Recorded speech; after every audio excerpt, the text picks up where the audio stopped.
Basi wewe mwanangu, uwe hodari katika neema iliyo katika Kristo Yesu.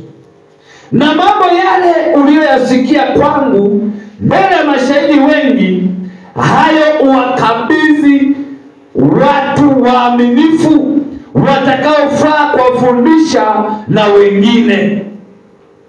Timotheo anaambiwa maneno haya na mtumishi wa Mungu Paulo, ya kwamba mambo yale uliyoyasikia kwangu, mimi kama mwalimu wako, mimi kama kiongozi wako, yale uliyoyasikia kwangu, kwa maana nyingine yale nimekufundisha, na wewe nenda ya bebe hayo mambo, wakabidhi watu waaminifu.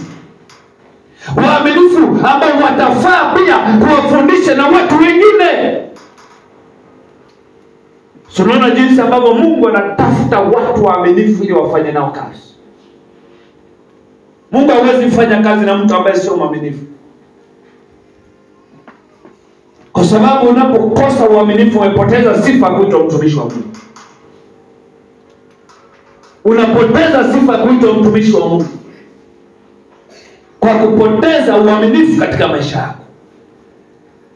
Kuna uaminifu wa sisi kwa sisi kwa mambo mbalimbali ambayo tunafanyana hapa duniani ya kawaida, lakini kuna uaminifu mbele za Bwana. Unaposema uaminifu kwa Mungu, manake unalibebaje jina la Yesu? Unatembeaje na jina la Yesu?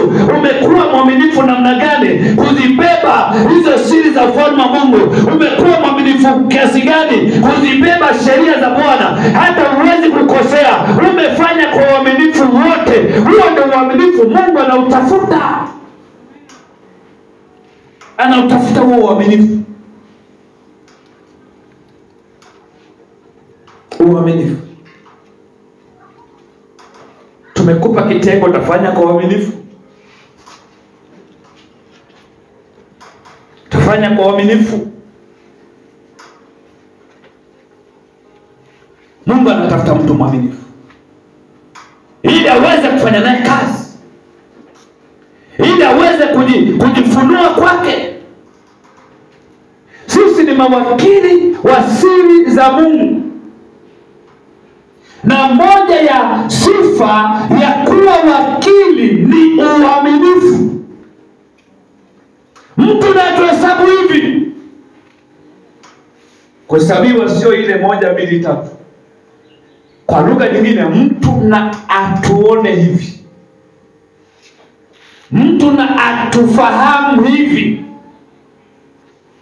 Mtu na atujue hivi, kwamba tu watumishi wa Kristo Yesu. Na katika huo utumishi sasa ndio mtu aonekane yeye ni mwaminifu. Kumbe kwa lugha nyepesi, huwezi kuwa mtumishi wa Kristo kama hauna sifa ya uaminifu. Utaiba tu. Utaiba, huna sifa. Utaharibu patano, huna sifa. Tunajifunza nini? Unaposhindwa kuwa mwaminifu, unampa shetani nafasi ya kushambulia. Atakushambulia kwa sababu umekosa sifa ya kuitwa mtumishi wa Mungu. Ukikosa uaminifu, unatoa nafasi kwa shetani ya kukushambulia. Kwa Mtume Paulo anazungumza na kanisa la Korinto ya kwamba kila atakaye waoneni awajue, awatambue, awaelewe ya kwamba ninyi ni watumishi wa Kristo. Lakini kwenye huo utumishi lazima muonekane kuwa ni watu waaminifu. Ndipo mtapata sifa ya kuwa watumishi wa Kristo. Lakini mkikosa kuwa na uaminifu, hamwezi kuwa na ile sifa ya kuitwa watumishi wa Kristo. Natamani huko mtaani kwako wakikuona, wakufahamu kwamba wewe ni mtumishi wa Kristo. Wakufahamu ya kwamba uko na mtumikia Yesu Kristo. Waone uaminifu. Waone namna ulivyosimama na Yesu. Waone namna unavyojitoa kwa Yesu. Wajue ya kwamba huyo mama ni mtumishi wa Mungu. Watajuaje? Kupitia matendo, kupitia mwenendo, namna unavyoishi. Lazima tuishi kwa uaminifu.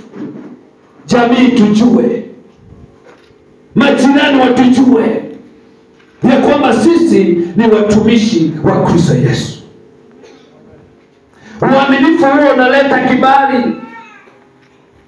Unakubalika kwa mwajiri wako au kwenye mamlaka husika unaotumikia. Ukiwa mwaminifu, kibali kitakuja. Kuna mambo mengi yataenda vizuri kwa sababu ni kibali kitaonekana. Kwa hiyo uaminifu unaleta kibali.